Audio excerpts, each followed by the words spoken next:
자, 오늘의 주제는 바로 MZ세대입니다. 청년 실업 문제가 엄청 심각해지고 있어요. 심지어 희망까지 포기해 버리죠. 근데 MZ세대가 돈이 어디 있어?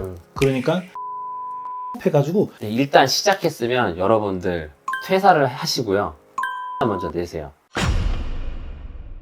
안녕하세요. 머니 해결사 정 대표의 정용. 양현입니다.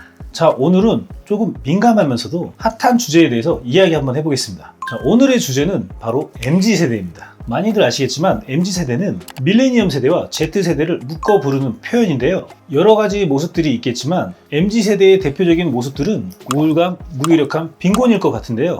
맞아요. 요새 MZ 세대분들 무기력함 그리고 좀 과한 욕심 때문에 정작 그들이 원하는 걸 쟁취하지 못하고 있는 것 같아요. 맞습니다. 제 주변을 보더라도 그런 분들이 많은 게 사실인 것 같아요. 하지만 그들이 왜 그런 모습을 보이는가를 먼저 생각해야 된다고 생각하거든요. 개인적으로 미디어에서 MZ세대를 지나치게 비판하는 분위기가 있는 것 같아요. 뭐 SLN의 MZ오피스나 여러 가지로 인터넷 밈만 봐도 그렇죠. 저는 너무 안타깝더라고요. 아, 네, 맞아요. 그리고 언론 매체, SNS 이런 걸 통해서 풍부한 소비력으로 막 쓰는 이런 것들, 약간 플렉스 이런 거 보셨잖아요. 근데 하지만 현실은 또 그게 안 따라주잖아요. 왜냐면 20대니까 아직 사회 경험이 없고 또 사업에 대해서 아직 경험하지 못하셨고 큰돈 만지기 이전이니까. 그러니까는 이런 인생의 디벨롭을 하기 위해서는 네. 노력과 시간이 필요한데 네. 근데 너무 이런 SNS나 이런 매체에 너무 오마카세 네. 그리고 나 연봉 10억, 20억 벌어 네. 이런 큰 것만 막 보여주니까 나도 그렇게 볼 수 있지 않나? 맞아요. 그런 맞아요. 거 얘기하는 것 같아요. 맞아요. 사실 어떻게 보면 SNS의 폐해일 수도 있잖아요. 저희 세대 때 싸이월드 유행했을 때 보면은 다 이게 이제 꿈이 커지는 거죠. 나는 이 생활이 아닌데 이 사람은 뭐 여자친구, 남자친구하고 잘 지내네, 어디 놀러 갔네. 요새는 그게 더 확대돼서 이제 플렉스로 비춰지다 보니까 거기에서 오는 간극 때문에 무력감이 더 커진 게 아닐까 이렇게 생각을 하거든요. 맞아요. 저는 그러한 상황이 만들어지는 가장 큰 원인이 뭐 경제 상황이라고 생각을 해요. 물론 여러 가지 이유들이 많겠지만요. 2010년도가 돼서 청년 실업 문제가 엄청 심각해지고 있어요. 20, 30대 젊은 청년들이 안타깝게 현실을 암울하다고 느끼고 연애, 결혼, 출산, 밥 먹는 거, 친구들하고 노는 거, 뭐 적금, 예금, 자산 뭐 등등 심지어 희망까지 포기해 버리죠. 이런 암울한 상황이 만들어지고 있잖아요. 이게 대한민국만의 문제가 아니라 전 세계의 추세이기도 하잖아요. 그런데 개인적으로는 대한민국에서 더 두드러지게 나타나는 것 같아요. 청년 고독사 이거 혹시 들어보셨어요? 에이, 저희 때 그런 단어가 어디 있어요? 들어본 적도 없죠. 요즘 들어서나 들리고 있는 거지. 요즘 청년들 정말 힘들어요. 이 시간이 흐를수록 부의 양극화가 심해지잖아요. 청년들은 이런 양극화를 해결하겠다고 영끌이나 여러 가지 방법을 활용해도 양극화는 점점 심해지기만 하잖아요. 그러니까 당연히 청년들의 상대적인 박탈감이 크게 느껴질 수밖에 없습니다. 이건 뭐 그냥 악순환의 메비우스 띠라고 할까요? 이런 심각한 상황이 계속되고 있는데 대표님은 이런 상황을 어떻게 해결할 수 있다고 보세요? 만약에 제가 20대로 돌아가서 똑같은 상황을 만든다면 저는 소자본 창업에 도전할 것 같아요. 네. 현재 상황이 절망적인 것은 사실이에요. 물가는 치솟고 취업은 안 되고 경제적으로 어려우니까요. 그런데 역으로 생각하면 지금의 대한민국은 단군 일에 돈 벌기 가장 쉬운 시대라고 생각하거든요. 제가 너무 오버했나? 좀 많이 오바 같긴 한데 틀린 말씀은 아니죠. 맞아요. 정말 단언컨대 지금의 대한민국은 돈을 가장 쉽게 벌 수 있는 시대거든요. 네, 정말 맞는 얘기죠. 정보가 오픈되어 있고 정보에 대한 접근성이 좋아져서 그 틈새를 노린다면 충분히 큰 돈을 벌 수 있거든요. 단적인 예로 제가 프랜차이즈 옆에 CEO 모임을 참석하고 있는데 거기에 29살 대표님이 한 분 계셨거든요. 정말 젊으시죠? 진짜 좋네요. 이분이 젊은 나이에 고깃집을 해서 10호점까지 확장하신 그런 분이거든요. 너무 디테일하게는 말씀 못 드리는데 어엿한 사업체를 만드신 그런 분이 있거든요. 제가 지금 잘된 사례만 말씀드린 것 같지만 주변을 돌아보면 이런 사례들이 정말 많습니다. 양 이사님 주변에는 그런 분들 안 계신가요? 친구는 없는데 그런 거래처나 대표님들은 많이 계시죠. 양 이사님 실제 사례 한번 있으면 얘기해 주시면 좋을 것 같아요. 네. 우선은 20대 중심으로 얘기를 한번 해볼게요. 현실적으로 20대 분들은 실무적인 경험이 절대적으로 많을 수가 없잖아요. 아직 지식적인 노하우도 부족하고요. 근데 대다수 보면 영업 쪽에 특화해서 매출을 올리신 분들이 많아요. 일단 두 가지 사례가 있거든요. 첫 번째 사례는 정비소를 운영을 해요. 근데 20대가 어떻게 자기 공장도 없는데 좀 쉽지가 않잖아요. 다른 공장의 일부를 전대를 받아서요. 임차에 임차죠. 그리고 영업망을 쫙 뿌려가지고 고객을 확보합니다. 자기 공장은 없지만 그 해당 공장에다가 그 고객들을 꽂아주는 거예요. 자기 자산은 없지만 기술적인 역량도 없지만 영업력만으로 카센터로 직영점, 가맹점을 전국적으로 확장하고 계시더라고요. 매출액은 이제 당연히 두 자리 억 단위인 거고요. 고깃집 사장님은 어떠신가요? 아, 그분 지금 어엿하게 10호점까지 이제 가맹 사업을 하고 있는데 진짜 그 얘기 듣고 정말 대단하다고 생각을 했어요. 실제적으로 보면은 20대 중반에서 후반 넘어갈 때까지 뭐 여행도 다니고 오마카세도 하고 뭐 노는 데 이제 집중돼 있었다. 그러다가 내가 돈을 벌어야겠구나 이런 거를 생각하고 창업을 해야겠다라는 걸 마음 먹었어요. 그래가지고 어떤 창업을 해야 될까라는 고민을 처음에 시작을 했대요. 네. 그런 도중에 그 창업을 하려는 아이템을 찾는데 유튜브에서 이제 아이템을 찾다가 그 중에 고깃집을 하나 찾은 거예요. 그리고 그 고깃집을 한번 벤치마킹 해야겠다. 그래서 실제적으로 그 지방까지 한번 내려가가지고 그 고깃집이 어떻게 하고 있지? 그런 걸 다 살펴보고 그 뒤로 이제 벤치마킹을 해가지고 사업을 시작하게 됐는데 근데 그분이 이제 고깃집을 아이템을 선정한 포인트는 사실 돈이 많지 않아서였어요. 그 부분이 좀 어느 정도 저는 맥락이 맞다고 보는 게 같은 고객은 아닌 것 같은데 지방이었고 처음에 요식업을 이것저것 했대요. 역시 요식업을 하면은 가맹업, 프랜차이즈업을 많은 대표님이 꿈을 꾸시거든요.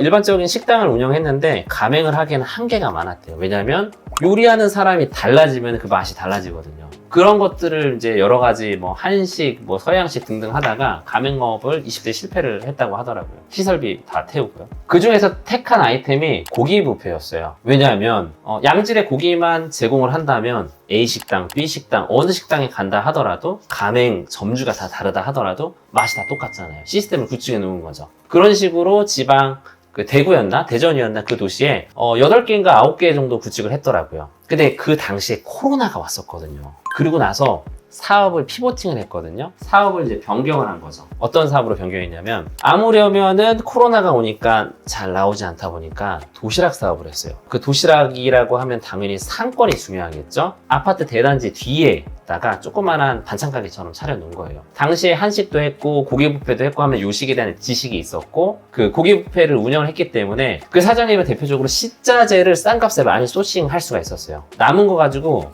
도시락을 만든 다음에 그 지역 주민 아파트 단지 사람들한테 판매를 하는 겁니다. 요지 자체는 그 요식업, 고기업 그리고 반찬 가게를 같이 시너지를 내서 매출을 더 성장한 사례라고 볼 수 있겠어요. 아까 전에 이야기한 대표님을 간단히 좀 말씀드리자면은 네. 이분은 시행착오를 계속 겪었대요. 이 창업을 하고 네. 그 중에 하나 시행착오 중 하나가 그 고깃집 하면은 네. 후황을 달고 하는 고깃집이 많이 있잖아요. 네. 근데 처음에 그걸 모르고 그냥 창업한 거예요. 아. 그거 없이. 그러니까 어떻게 되냐면 고깃집이 빙판길이 돼요. 실제로 고깃집 한번 가보시잖아요. 그러면 미끄러운 데 보면 후황이 다 천장에 달려있더니 없어요. 그렇죠. 실제로. 그래서 막 기름이 막 이렇게 막 공중에 날아다니는 거거든요. 그래서 스케이트장으로 고깃집 운영하다가 차후에 이거 시행착오다. 이거 달아야 되는구나. 다시 재인테리어 해가지고 다시 후황 달고 해서 이제 스케이트장이 많이 완화가 됐다.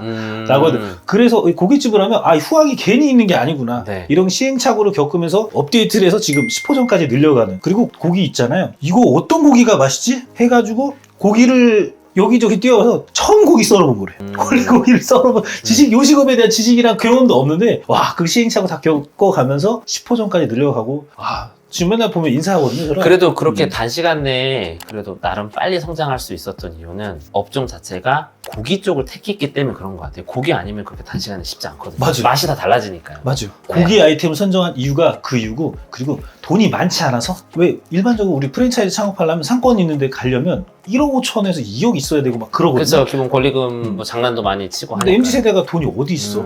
그러니까 소자본으로 창업해가지고 상권이 좋지 않은 곳에 들어가도 이분은 장사가 잘 될 수 있는 그런 시스템을 알게 되고 업데이트를 하게 된 거죠. 잠깐 첨언을 드리고 싶은 게 아마 뒤늦게 고기 산업에 고기 요식업 산업에 들어와서 고기에 대한 노하우를 많이 쌓으시는 것 같아요. 그리고 자체적인 불판도 만들었다고 했잖아요. 맞아요. 고기 불판을 나름의 특허를 출원할 수 있을 것만큼 등록을 할 수 있을 것만큼 퀄리티를 뽑았다면 그거를 가맹점 10호점에만 쓰지 마시고요. 다른 고깃집한테 그 상품을 납품하는 것도 한번 한번 해보세요. 이거 상품화 고도하면은 일반 개인들 대상으로 고기 판매하는 거 말고도 10만원, 15만원 프로덕트를 납품할 수가 있습니다. 마지막으로 한 가지만 더 얘기하면 아직도 캠핑 문화가 시장이 계속적으로 성장을 하고 있잖아요. 캠핑 물건 많이 사셨나요? 좀 잔뜩 있는데 안 가고 뭐 있어요. 몇백만 원어치 사고 사실 잘 생각 안 하고 하긴 하는데 그 캠핑 문화가 당연히 발달이 되면은 그 식탁 테이블 테이블도 같이 구매를 해요. 그 식탁 테이블에다가 이런 흡기 같은 걸 같이 세트로 만들어서 파는 거예요. 왜냐면 그거 없으면은 텐트 안에서 그 연기 자욱합니다. 기름, 예. 스케이트장. 아이 있는 가족들 되게 불편할 수 있거든요. 맞아. 회사 대표님한테 이런 아이디어 한번 말씀 한번 해주시면 좋을 것 같아요. 대박인 거야. 네.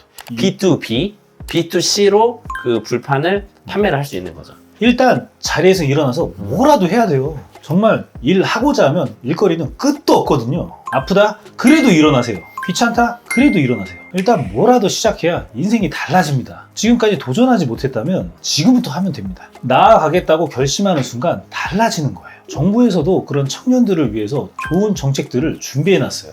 인터넷에 방법들이 공개되어 있어도 몰라서 못 하시는 거예요. 제가 저번 영상에서도 다루긴 했는데 예비창업 패키지, 신사업 청년사관학교, 청년창업 지원사업 등등등 정말 도전만 하면 받을 수 있는 혜택들이 정말 무수히 많습니다. 이사님, 어떤 테크로 MZ세대들이 사업화를 해야 될까요? 네, 일단 시작했으면 여러분들 퇴사를 하시고요.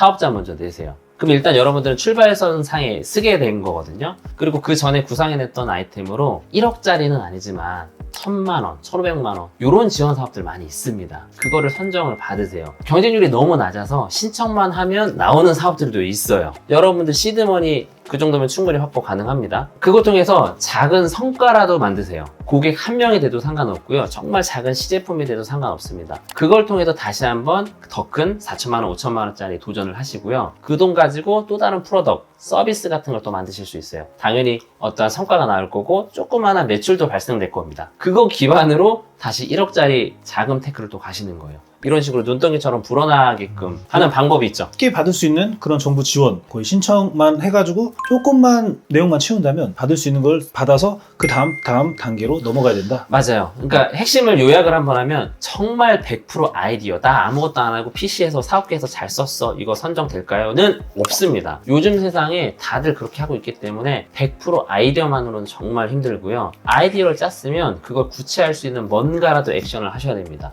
담당자를 만나든지 고객을 만나든지 서비스에 대한 사전 기획을 한다든지 제품을 손으로 꾸려보든지 3D 프린팅을 활용하든지 등등등. 그게 여러분들의 작은 성과거든요. 그래야지 500만 원, 1000만 원, 2000만 원의 시드를 확보를 하실 수가 있습니다. 실제 여러분들의 매출도 발생이 될 거고요. 이게 어느 순간 다다르면은 실제 여러분들은 사업화에 성공했다라고 보실 수가 있어요. 자, 오늘은 MZ세대 청년분들에게 도움이 될 수 있는 소자본 창업에 대해서 이야기해봤습니다. 정말 알아보면 여러분들에게 도움이 될 내용들이 정말 많으니까 인터넷에 제가 말씀드린 거 꼭 한번 검색해보세요. 찾아보셨는데도 내용이 너무 어려우면 고정 댓글에 있는 링크를 통해서 저희한테 연락주세요. 궁금하신 내용을 모두 알려드릴게요. 앞으로도 저희의 창업, 사업, 비즈니스에 대한 전문적인 지식을 최대한 재미있게 전달을 해드리고 돈이란 무엇인지, 돈을 어떻게 벌어야 하는지 알려드리도록 하겠습니다. 더 재미있고 유익한 영상으로 돌아올 테니까 나가시기 전에 구독, 좋아요 까먹지 말고 눌러주세요. 지금까지 머니해결사 정대표 정용